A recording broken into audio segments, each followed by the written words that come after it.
It is a very special pleasure to be here with you all today at this very important policy dialogue, the third in the series and one which focuses on program implementation. This particular dialogue provides a platform to honor high-performing states and to hold state governments, to some extent, accountable for health care service delivery. I've followed with keen interest the developments in the healthcare sector since the beginning of our administration, giving the importance of healthcare outcomes in national development and our party's mandate. And on this note, I'm pleased to say that numerous initiatives being implemented will certainly help our country meet the goal of achieving universal health coverage by the year 2030. One of these initiatives is the Saving 1 Million Lives program for results, which provides incentives based on achievement of results, health outcomes, while helping to drive institutional processes needed to achieve them. These incentives, which are federal government bulk grants to states based on performance, enable us to reward improvements in health outcomes achieved, rather than a focus on inputs or activities. For decision makers like us and many of us who are present here today, the use of measurable indicators to track success, strong accountability mechanisms put in place, and the alignment with the private sector to spur innovation in healthcare delivery make this particular program worthwhile and result-oriented. I'm aware that the program receives the highest possible political attention at the state level, evidenced by the charge from state governors to health commissioners to focus on data in their respective states, to conduct analysis and develop plans that will improve the indices in their respective states. And so this policy dialogue presents a platform for the best performing states to be rewarded. And we've seen so many of them that have been rewarded today. And it's worthy of note that the program does not recognize political affiliation in line with its implementation policy. Rather, it provides equal opportunity for all the states. Otherwise, you'd have seen today that the best performing states would only have been APC states. So let me say to my colleagues in the PDP states that they see how fair-minded and how even-handed we've been. To Nigerians, this program means that primary health care clinics or centers near them will be functional, that they will receive quality health care when they visit these centers, that the staff will be adequately trained and better motivated, and thus more competent, more courteous, more effective, that their children will no longer suffer and or die from vaccine-preventable diseases, that they will have less episodes of malaria and will be better treated if they do get malaria, that mothers will be able to determine how many children they want and space out these births as they want, and that they will no longer die during childbirth from simple complications. Given that this program publishes results on all of the selected indicators, we have begun to see a change in the social contract between citizens and elected officers at the state level, as obviously more people are increasingly holding them responsible for poor performance. I'll encourage every state to make good use of the resources that are available under this program. Under the program, states that fail to make judicious use of the funds will miss out in the future, and will miss out in future disbursements. But beyond that, good financial practices and efficient utilization of resources will certainly improve living standards of large numbers of our people and move us closer to achieving the goals of universal health coverage.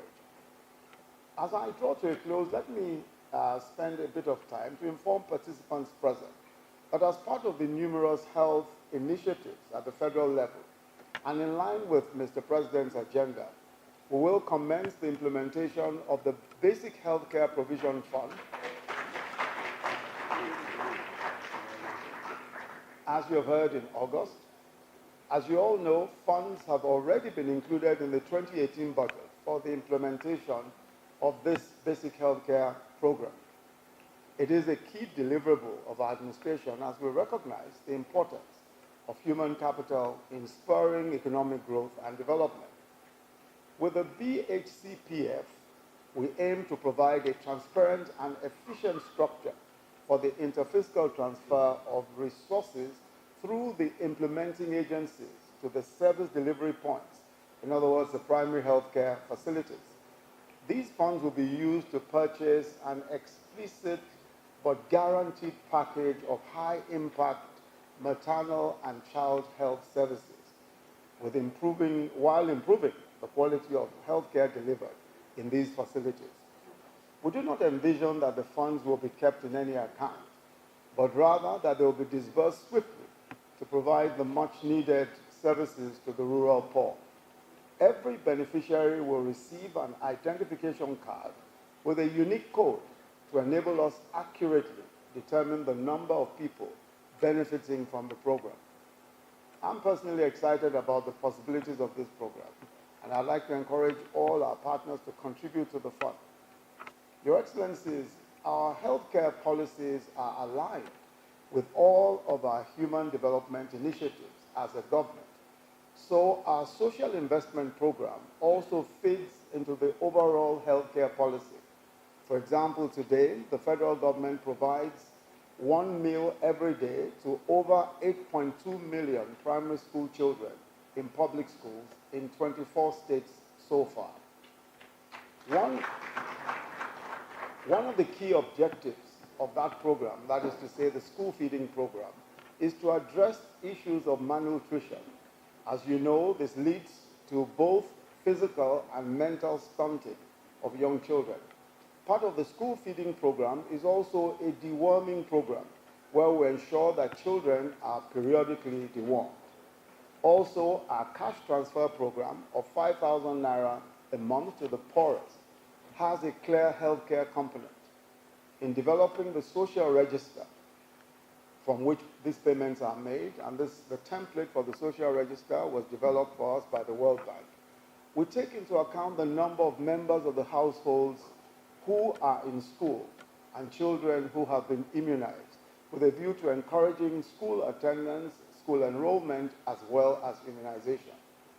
Generally speaking, our focus is on lifting millions out of poverty, and this feeds into the objective of reducing poverty-induced health outcomes. This year, for the first time, and pursuant to the National Health Act, we are providing in our budget the statutory 1% of the Consolidated Revenue Fund. For budget funding alone will never be sufficient to provide the types of health care that we want for our people and that will truly deliver the health outcomes that we desire. It is important that we must bear in mind that budgeting, no matter how much it is, because we simply do not have the resources. This is why it's important that we take seriously the National Health Insurance Scheme. For us as a government, this is an important policy initiative, and we intend to implement it. And I'm pleased to see that several states are already implementing state health insurance schemes. But the federal health insurance scheme is a very important one, and we believe that is absolutely important in order to be able to provide the funding, the type of funding that our healthcare services desperately need.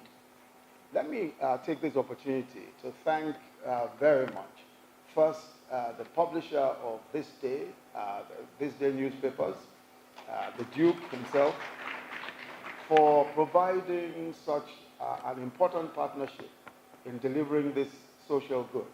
I think that it's very important that newspapers, as well as our other partners, join in this effort. I will also make an announcement of the very large amount of money that THISDAY newspapers will be giving in dollars in particular to this.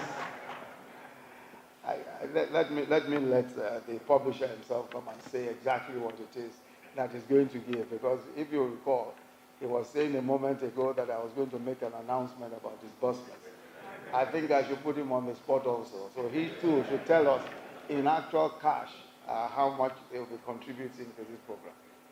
I must also thank the Honourable Minister of Health for his stewardship and demonstration of leadership for the sector.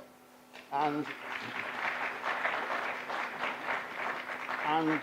the World Bank for the facility, for providing this facility, and also all our other partners for working with us so closely and for remaining strong partners in our quest for improved healthcare for all of our people. Finally, my appreciation also goes to all of those who in various ways have supported our healthcare system, and I'm sure that it might not be useful to mention all of them, but I want to thank you all very much for the help that you've given at various times, and especially for your comments and all of those in particular who have continuously criticized our system, because we definitely know that that's only going to yield to better outcomes. Thank you, everyone, and have a very fruitful outing today.